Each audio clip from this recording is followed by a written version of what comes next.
Cultura. Uma segunda opinião.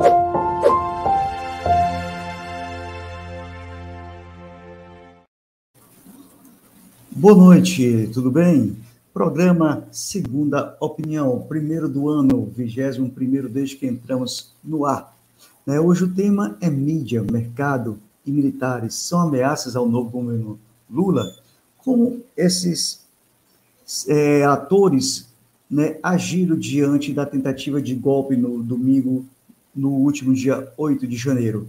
Conosco aqui sempre o professor Clésio. Professor Clésio, suas palavras iniciais.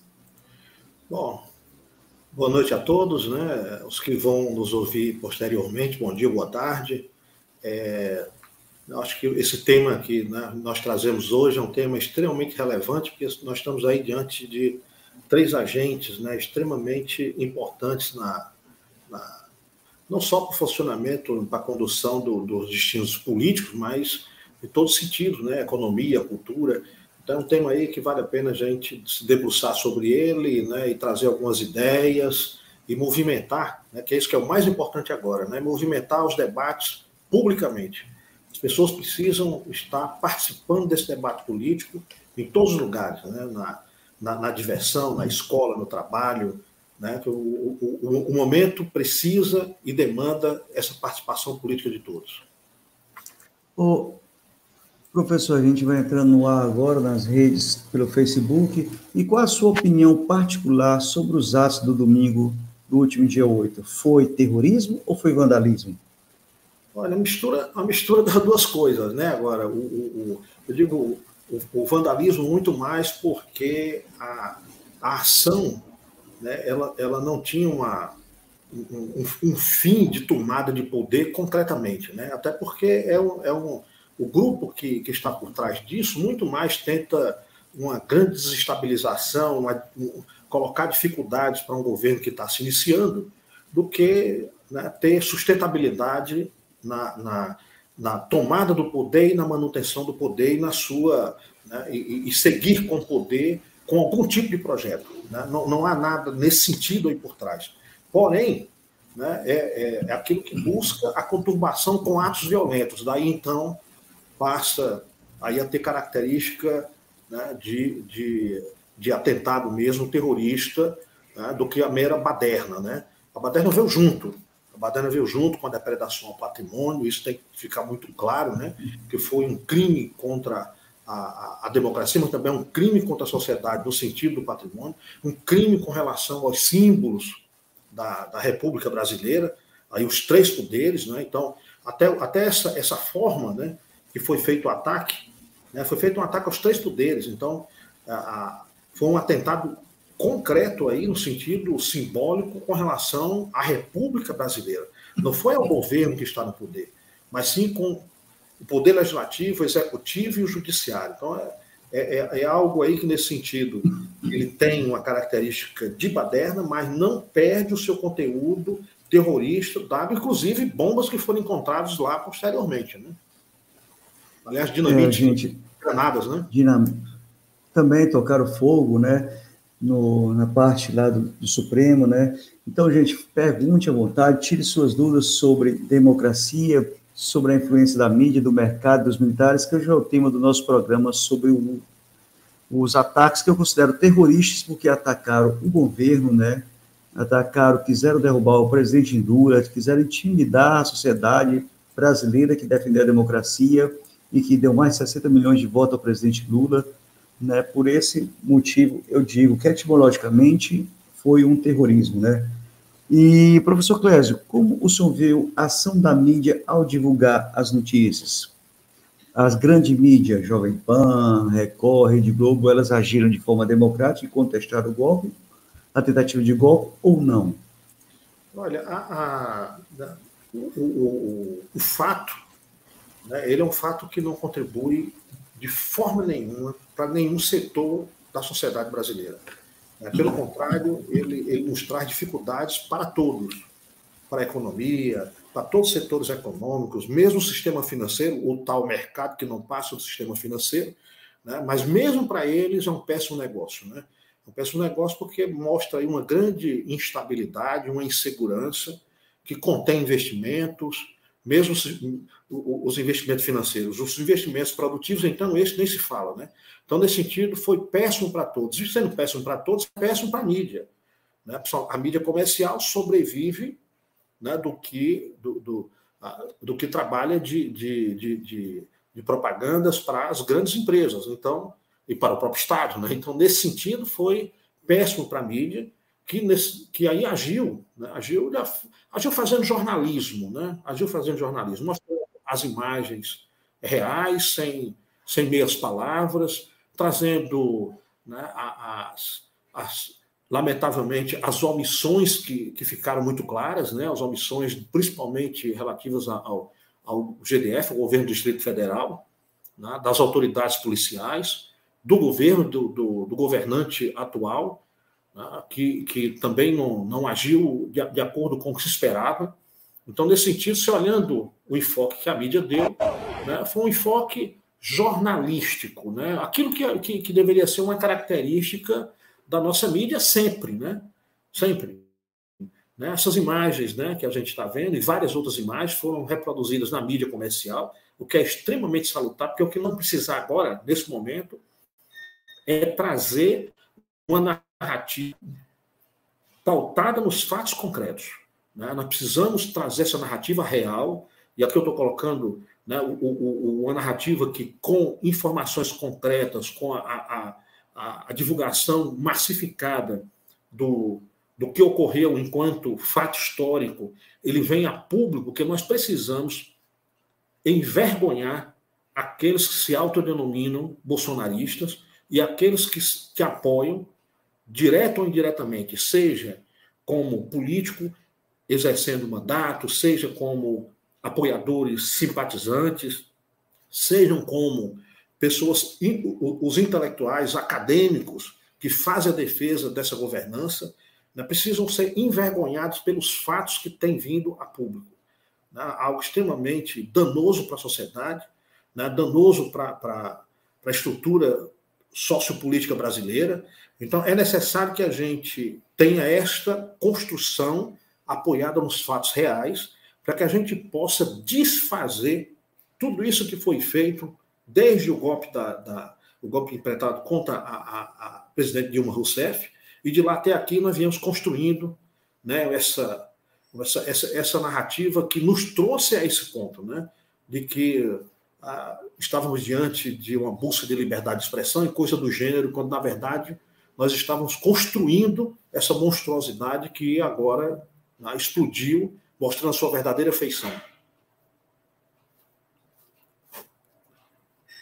Luizinho, eu não estou lhe ouvindo, está sem som. Obrigado, senhor. Os militares da Polícia do Distrito Federal conduziram, né, durante alguns quilômetros, os manifestantes até as praças Três Poderes, etc. Isso é um ato normal da polícia fazer isso? Em absoluto, né? Infelizmente, as apurações estão sendo feitas com rapidez. Né? Hoje mesmo já foi anunciado que foi decretada a prisão do ex-comandante da Polícia Militar que estava, naquele momento, chefiando a segurança do Estado. Né? Nós estamos falando aí da capital da República Brasileira, né, que tem uma segurança que já está completamente, né, treinada para conter manifestações, né, embora essa aí não tenha sido uma manifestação, tenha sido um ato golpista, terrorista, mas as ações da polícia históricas, né, de vários e vários movimentos, de greves, de reivindicações, de todas as categorias, de médicos, de empresários da agropecuária, né, de micro, de prefeitos, né, quantos e quantos movimentos nós já tivemos ocasionados, realizados na capital da República, e não chegamos a esse vandalismo, essa destruição como nós tivemos. Então, essa polícia tem preparo para isto. Porém, a imagem que você mostrou aqui recentemente é uma imagem que mostra que ela foi retirada para fazer essa segurança. Nós tínhamos ali, talvez, meia dúzia de policiais para conter a massa que vinha chegando e que se sabia já desde muito tempo que essa massa de pessoas estava lá e que teria que ser contida. Então, ao invés de ocorrer um reforço para garantir o patrimônio da sociedade brasileira, um patrimônio do Estado, o que nós tivemos foi uma retirada do que poderia ter de efetivo, provavelmente normal, porque eu não acredito, né, que a gente teria só aquela meia dúzia dentro da própria normalidade. Então, é algo feito de forma pensada, né, para que a gente tivesse os efeitos que nós tivemos lá. Então, é preciso se apurar, né, e se manter como, felizmente, a gente vem mantendo, dentro da mais estrita ordem constituída, ou seja, dentro daquilo que está previsto, feitas as apurações, identificado as motivações, as causas e as implicações, e daí, então, feito decretadas as prisões para que o processo jurídico ele continue. Eu acho que estamos caminhando muito bem nesse sentido.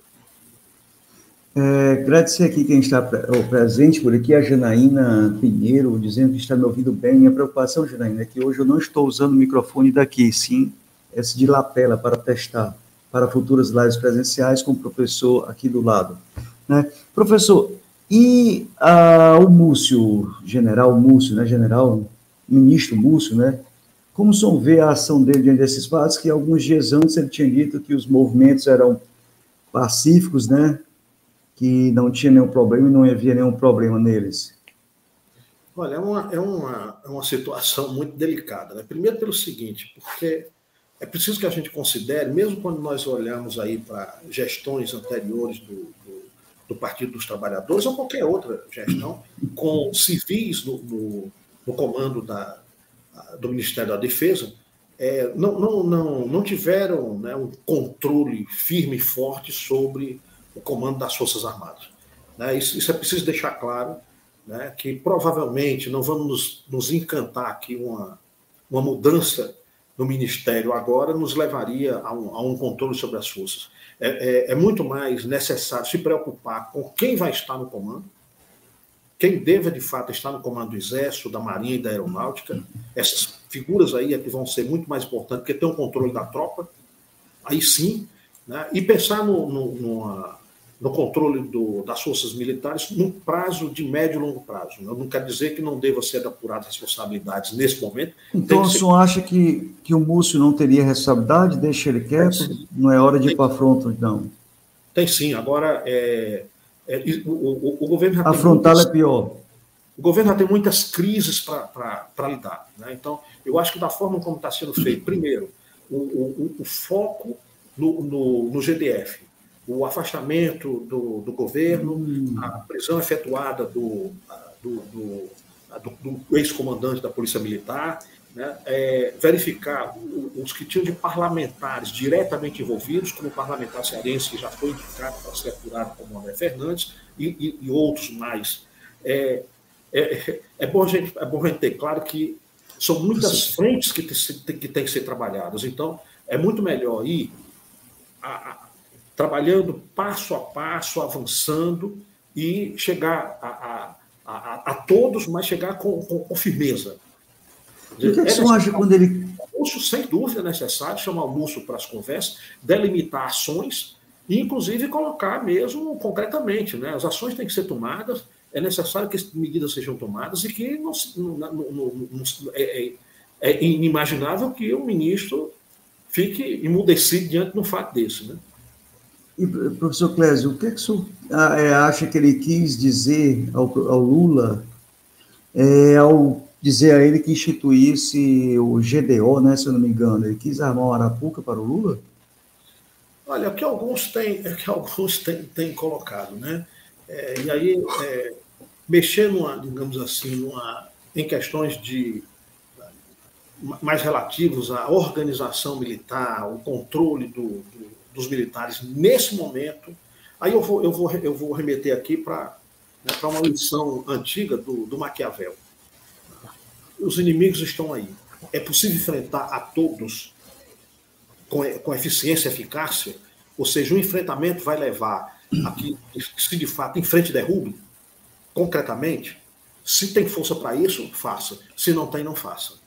Se for só para afrontar o inimigo, é melhor não enfrentá-lo agora, é melhor se fortalecer para enfrentar no momento adequado e correto. Né? Existem uma série de ações que podem ser feitas aí para neutralizar, né, nesse momento, as Forças Armadas, as Forças de Segurança em geral, principalmente a Polícia Militar. É necessário discutir pelo parlamento como inibir a politização das forças e das forças em geral. Né? Nós temos, basicamente, não mais polícia, mas partidos políticos. Quer dizer, isso é extremamente importante. Não adianta mudar comando agora, isso não resolve no curto prazo, né? Se não resolver essa questão, que é de base essencial, a politização das Forças Armadas e das Forças de Segurança. Isso é que é mais importante para a gente pensar, isso aí é para médio e longo prazo. Né? Não vamos esquecer que nós já tivemos momentos que imaginávamos que fosse trazer toda a verdade da ditadura e foi pífia. Não conseguimos, né? Não avançamos. Né? Se formos enfrentar, nesse momento, imaginar que nós vamos trancafiar uma série, como tem alguns colegas aí da esquerda que têm imaginado isso, que a gente pode ir para cima e enfrentar, com que força? Com que força? Se houver resistência, vamos ter que convocar forças internacionais? É possível? É possível. É possível isso acontecer. Mas é o melhor dos cenários, num governo que está começando, chegar com a crise dessa magnitude de convocar forças internacionais para fazer um enfrentamento interno do país? Será que esse é o caminho nesse momento agora? Né? Ou seria um momento mais adequado de restabelecer aí a força da República e enfrentar isso de forma mais convincente no sentido de longo prazo, né? De fincar mesmo pilares. Eu não sei contra os militares, mas como aqui também a companheira que está assistindo, a Rosinha, disse, se anistia. Eu acho que nós temos força internacional, ao contrário de 64, que deu apoio ao golpe, para a gente avançar, para a gente realmente não dar anistia ao governo ibanês, ao secretário, ao Bolsonaro e a seus filhos. Se a gente vai ter condições de avançar um pouco mais, chegar a Mourão e a outros militares, é outra história. Mas eu acho que a gente tem força e é o momento de avançar, o senhor não acredita?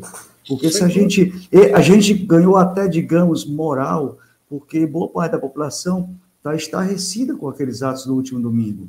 Né? Sem dúvida. Então, eu acho que a democracia pode sair fortalecida daí. Nós temos um governo que está há 10 dias no poder, conseguiu, mesmo antes, aprovar, né, um orçamento que já permite esse governo dar os seus primeiros passos. Diante de uma grave crise dessa, conseguiu a unanimidade nas duas casas legislativas para conseguir a intervenção no Distrito Federal. Ou seja, agora tem um controle da segurança do Distrito Federal. Quer dizer, são vitórias que a gente precisa verificar o tamanho dessas vitórias. Quer dizer, é um governo que tem minoria no Congresso e consegue aprovação com essa forma, de forma estupenda. Por outro lado, né, nós temos um presidente que se coloca agora como o principal defensor da democracia no país, trouxe para uma reunião todos os governadores do país, colocou todos os poderes, inclusive todos os poderes federativos, até mesmo representantes das prefeituras, dos municípios. Ou seja, esse evento é um evento extremamente significativo que sinaliza para dentro e para fora que nós temos, de fato, um defensor da democracia. Quer dizer, primeiro é preciso se fortalecer nessa linha. Então, nesse sentido, a coisa está caminhando muito bem. Né? Agora, os enfrentamentos de punição de forma adequada, justa, elas têm que ser feitas de forma corretíssima para que a gente não repita aquilo que foi feito anteriormente, que foi a desgraça republicana que foi a Lava Jato. O atual governo tem que mostrar como se governa e como se faz uma república e como deve funcionar a justiça deste país. Então, deve ser um governo justo na medida da lei, aplicar as leis que estão aí para serem aplicadas. Portanto, a apuração ela tem que ser feita para não cometer erros primários. Né? Então, tem que ser feito de forma comedida, com muito pé no chão, e até esse momento eu acho que as medidas que foram tomadas são rápidas. Né? Nós tivemos um evento que ocorreu agora domingo, e nós já temos decretado a prisão do secretário de Segurança, o ex-secretário, que já foi destituído. Temos um governador afastado. Isso não é pouca coisa para um governo que não tem maioria no Congresso, que é minoria, né? Para um governo que chegou numa eleição muito dura. Né? Então, é um governo que, diante, né, dessa crise, se projetou para frente, se colocou para frente, não recuou, enfrentou todos os problemas e ganha prestígio interno e externo. Verdade. Professor, eu quero dizer a todos que estão nos assistindo e que estão deixando o seu like, compartilhando, né, que a TV W12, TVH, PR, né, fez ontem o programa Capitólio Brasileiro, qual ameaça à democracia? Participou daqui o professor Bruno Rocha, participou também o jornalista Luiz Carlos Azenha, participou o amigo jornalista Edivaldo, participou também o deputado Renato Rosino, participou também o professor do Direito, conhecido e renomado Arnaldo Rocha, e o Bruno Queiroz também. Então, acesse o canal, nas lives da semana, temos jornais das 13 às 14 horas, todo dia de segunda a sexta-feira. Tivemos a entrevista do Márcio Rodrigues com o economista Márcio Pottmann. Amanhã teremos uma importante live, também às 9 horas, com o professor Vicente Kleber, no qual discutiremos um pouco sobre o seu livro, ele que escreveu sobre o artigo 5º da Constituição Federal, muito importante para esse momento. Então, qual a importância desse artigo para a vida de nós brasileiros? Então, peço a vocês que se inscrevam no YouTube da TV W12 e no Instagram e no Facebook para ficar atento das lives semanais. Essa é toda terça-feira às 9 horas. Professor, nós temos aqui 2 perguntas. Uma da Janaína.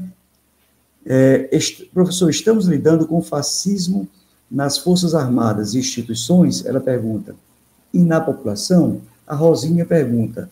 Reunião com os 27 governadores... Não, ela afirma. Reunião com os 27 governadores e outras autoridades foi de grande importância, um marco para a história brasileira. Então, professor, pode responder essa pergunta da Janaína? Olha, se nós pensarmos a questão do fascismo brasileiro, ele não nasceu hoje, né? Quando a gente remonta na história do Brasil, né, a gente tem aí na década de 30 um fascismo forte, que tínhamos aqui, inclusive, representante no Ceará, Paraná, São Paulo, né? Então, esse fascismo que, inclusive, chegou a representações políticas claramente definidas, deputados estaduais, prefeitos, vereadores. Tivemos na eleição em que o Juscelino Kubitschek ganha, né, o representante do fascismo com em torno de 10% dos votos. Então, isso não é coisa nova. De fato, nós já tínhamos, desde os anos 30, representante do fascismo entre os militares das Forças Armadas e entre os militares da Polícia Militar. Né? Então, isso nos acompanha historicamente. E hoje temos ainda, né? Quer dizer, isso ainda existe entre nós. Ele tomou uma dimensão maior, né, em termos de votos, que elegeu o Bolsonaro numa eleição e que trouxe, né, uma votação estupenda agora, né, que não representa... seria uma loucura a gente imaginar que todos os eleitores do Bolsonaro são fascistas. Tem uma série de coisas, né? Tem do fascista ao ingênuo iludido, que seria uma forma, por exemplo, de acesso às armas e matar bandido.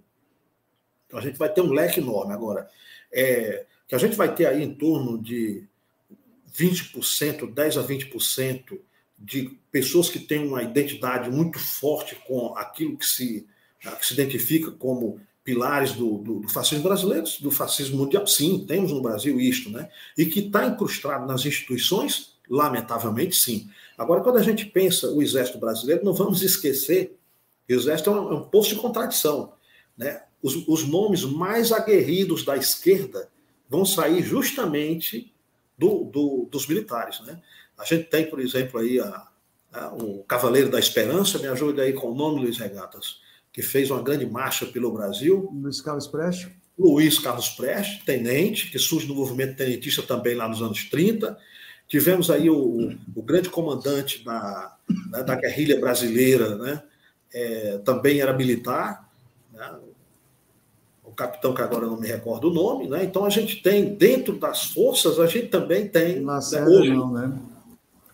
Lamarca. Lacerda? Lamarca, né? Então, dentro... O traidor, era a jornalista, né? Então, você vai encontrar, né, forças e dentre as quais também tem os fascistas. Agora, tem no Exército, lamentavelmente, me parece que hoje não é mais a maioria, que a gente já teve, que eram dos nacionalistas, né? Da qual a gente tinha aqui o Castelo Branco, né? Que, embora fosse favorável a um regime autoritário, mas que não compactuava com aquela força, né, que foi imprimida lá nos anos 60, tanto que não se manteve à frente do movimento militar que levou à ditadura militar à época. Né? Mas existem um leque de, digamos assim, de tendências políticas dentro do Exército. Quero crer que ainda permaneça, mas me parece que, lamentavelmente, o bolsonarismo arregimentou aí um número, desta vez, bastante elevado, e que nós vamos precisar de um esforço muito grande para desfazer isso. Colocar muita gente para vestir o pijama e se aposentar, professor, é uma estratégia, né? Pois não? Afastados, como vem sendo afastado do governo, já mais de 6 mil foram afastados, né? Vamos fazer aqui um rápido comentário sobre essa pergunta do Evoé, Livre Leitura e Literatura, que está por aqui, e depois eu quero entrar na parte econômica, que o dólar há 2 dias deu uma disparada e hoje já deu uma nova queda. Como o mercado está vendo para a gente chegar ao desfecho final do programa? Ele pergunta aqui, a chamada grande mídia, na mão de poucos, contribuiu conscientemente para o atual contexto golpista no Brasil? Eu vou dar primeiro minha opinião, professor. Eu acho que a mídia tem contribuído negativamente e ela é ainda cúmplice do momento que a gente vive hoje. No modo de tratar o mensalão, né, de lá para cá, da caça às bruxas, a prisão dos ditos mensaleiros, que não teve provas de dizer que eu estava distribuindo essa verba para você votar nisso e naquilo, né? Tratou sempre de verbas parlamentares, como é que de costume no presidencialismo, como é de costume na governabilidade, né? Agora, se um botou no bolso, outro botou no bolso, pode acontecer, mas não diretamente que eu dei para a pessoa Pérez votar para ele botar no bolso dele, né? Então, a forma que foi tratada, assim como o mensalão, foi uma forma direta de perseguição partidária, porque sabia-se que não tinha mais como ganhar o poder, chegar ao poder, se não fosse por um golpe armado e tentasse minar. Tentaram na economia, não deu certo, todo mundo louvava ainda Lula. Então, quer dizer, tentaram prender e não conseguia chegar. Então, chegaram naqueles que estavam ao seu redor, 2012, né?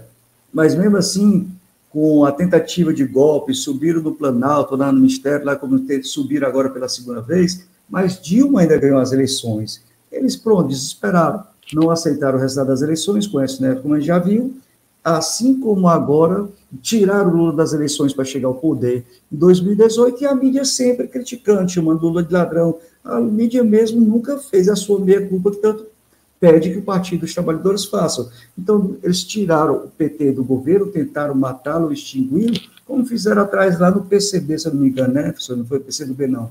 Então, para mim, a mídia e o Supremo também, por isso que talvez os outros não apareçam, só está lá o Xandão aparecendo agora, porque os outros do Supremo também, né? A Rosa Weber lá atrás, eu acho, sei se ela está aposentada agora, né? Disse que eu tinha o direito de condenar no mensalão e por isso eu vou condenar, a cátedra me permite isso, né? Embora eu acho que não esteja certo, né? Embora eu acho que não esteja certo, pior que ele disse isso, o domínio do fato também foi alegado isso. Então, quer dizer, eles foram culpados de ter incentivado essa população o seu pior dos piores. Porque muitos dizem ainda que Lula não é inocente, Lula é culpado, né?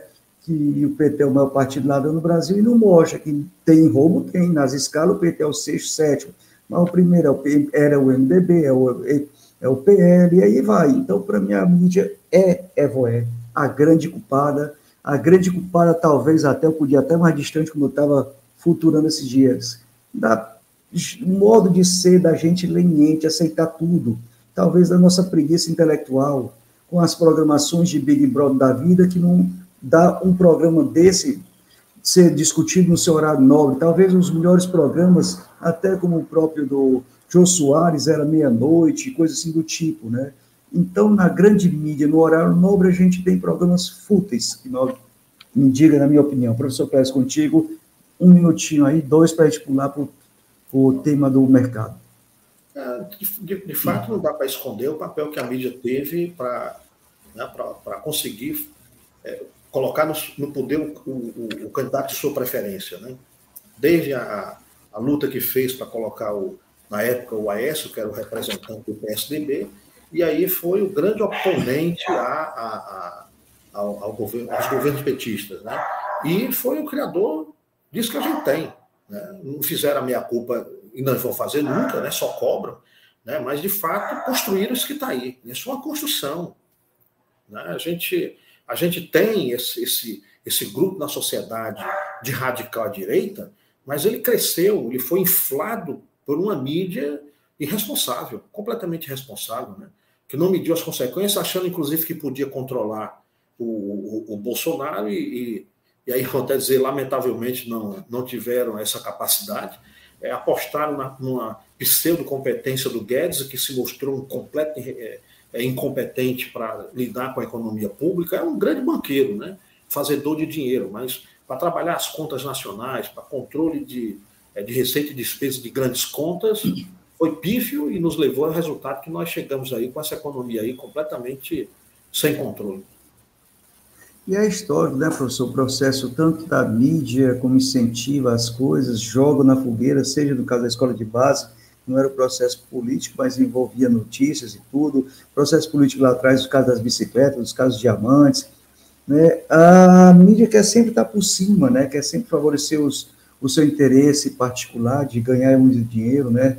De se manter no poder, né? Então, infelizmente, assim como a nossa elite, ela está sempre jogando o povo contra o povo, que é isso que está acontecendo, né? E ela tenta controlar, mas a situação tem horas que sai do controle, que é isso que aconteceu. Mas, professor, e a economia? Como anda a economia nesses primeiros 10 dias de governo? Como anda a credibilidade de Lula com o mercado? Com o mercado da parte ambiental, já promessas e até já liberaram dinheiro para entrar no mercado brasileiro, ou seja, entrando mais dólares no mercado brasileiro, mais investimento. Será que a gente pode acreditar que nos próximos meses o dólar vai começar a cair forte, assim como alguns alimentos? Porque eu fui no supermercado sábado passado, o quilo de maminha não, era colchão mole, né? Colchão mole que a gente sempre compra aqui, de R$ 36,90, R$ 39,40, estava R$ 32,90. Opa, já é o efeito Lula, professor? Não, ainda não, né?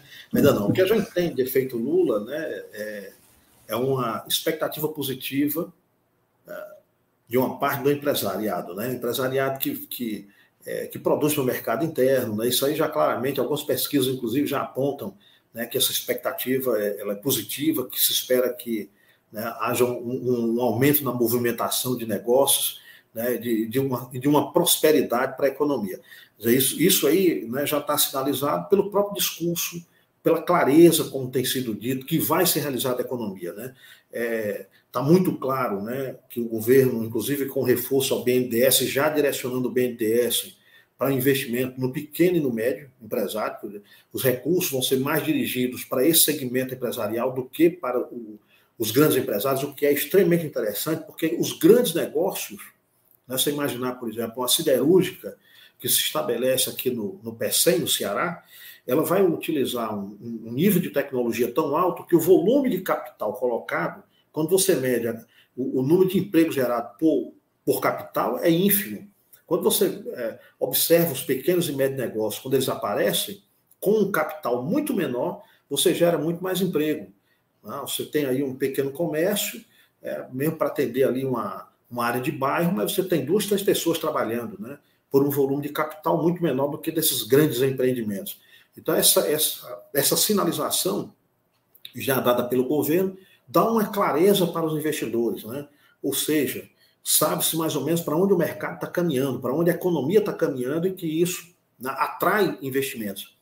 Principalmente aqueles investimentos, aí vai ser preciso, né, trabalhar melhor o sistema financeiro, somente a questão da taxa de juros, para que não haja, aí nesse sentido, uma concorrência, né, para quem tem capital, de se sentir mais confortável, porque vai ter mais lucro e mais retorno, investir no sistema financeiro em ações e coisas do gênero, do que trazer para o capital produtivo, se associando ou mesmo abrindo um negócio diretamente.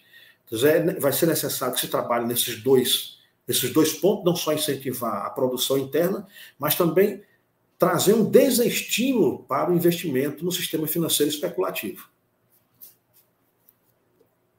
Não estou lhe ouvindo. Professor, estamos chegando ao final. Queria agradecer a Janaína, o Evoé, a Rosinha, a todos que participaram aqui com a gente nesse programa de hoje aí, pelas redes compartilhadas, TVT, Barão de Tararé, Mova-se e outras redes mais. Então, inscreva-se no YouTube da TV Idoso. Amanhã a gente está de volta com o tema Artigo 5º da Constituição. Qual a importância dele? Com o professor Vicente, o jornalista Edivaldo Filho. Professor Pézio, mais uma vez, muito obrigado. Feliz ano novo a todos vocês. Nosso primeiro programa do ano, Política Sem Censura. Todas as terças-feiras. Uma ameaça, professor? Bom, despedindo aqui de você e dos ouvintes, né? Muito obrigado aí, um bom ano novo a todos. Uma ameaça à extrema-direita no mundo. Né? É necessário que nós, aqui no Brasil, estejamos atentos, né? Porque isso não é um movimento local, é um movimento internacional, e que a gente precisa estar o tempo todo combatendo em todos os espaços que a gente encontra. É preciso que a gente reafirme a democracia, reafirme os princípios republicanos e o Estado Democrático de Direito. Então, combatemos a extrema-direita radical. Então, a todos, obrigado, Evoé, por ter assistido esse importante debate de ontem. Então, convido vocês a assistir e compartilhar essas últimas lives do canal e todas as outras. A gente volta amanhã às 9 horas. Aguardo todos vocês. Boa noite e uma ótima semana de luta sempre.